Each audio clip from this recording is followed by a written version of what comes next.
So today, I was running and it was freezing cold, and so I was going through some, I don't know what you want to call it.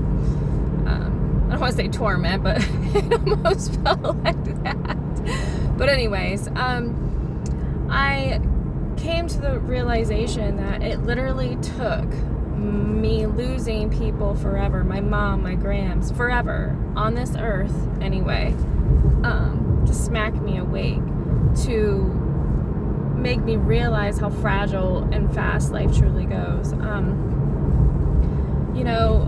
I was delusioned by the world, and I had this vision, and it was me in a corner and there was wolves around, and instead of using the power and the strength that God gives through his spirit, I was fearful, and I started entertaining the wolves, and I started feeding them instead, so maybe I could get on their side, and they wouldn't hurt me if I was on their side. But that is surely a delusion, because a wolf is a wolf. And no matter if we're feeding them, they'll be nice while we're feeding them. But as soon as we have no more food left to give, guess what? They're attacking. You are their food. And it literally took so much loss in my life. Instead of listening and being obedient to that still small voice, to those above me trying to wake me up, it took losing forever, earthly, to wake up, and I don't want my kids to have to do that. I don't want people that I love to have to go through something so tragic to wake up.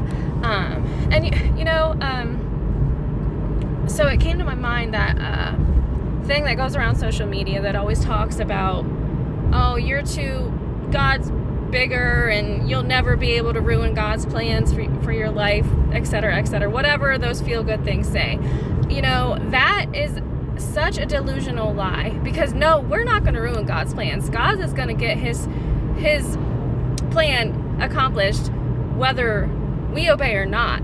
But you know what? If we do not obey him, we can ruin our lives. We can ruin his plans for our life if we're not obedient, we're not seeking him. The feel-good quotes and verses that people twist and try to just fit into a feel-good religion. Like, I'm so tired of it, because you know what? When we're down and we're low and we're in a valley, we cling to those feel-goods because we just need something to feel good. But in all reality, life doesn't always feel good, and we cannot be delusioned by a temporary feeling of that is basically a lie, and I hope that we can open our eyes before it's too late, because the feel-goods aren't going to get us where we need to be. It's the truth and the acceptance and the walking through. So, that's just like if my kid would be disobedient and I would reward him. Our Father is not like that. What good would that do? Hey, I'm going to tell you to do something. If you don't do it, I'm going to reward you anyway. That profits nothing, and maybe that's the world these days, and that's why we're so delusioned. But our Father, he expects us to obey. He disciplines us. We need to obey him, or else we will ruin our own lives. It ain't him going to ruin our life. It's ourselves, and I'm hoping and praying that our eyes can be open and we can hear with our ears the truth, instead of clinging to these false feel-goods. And it's such a burden on me today, and just keep fighting and keep seeking truth. No matter the feeling behind whatever situation, seek the truth.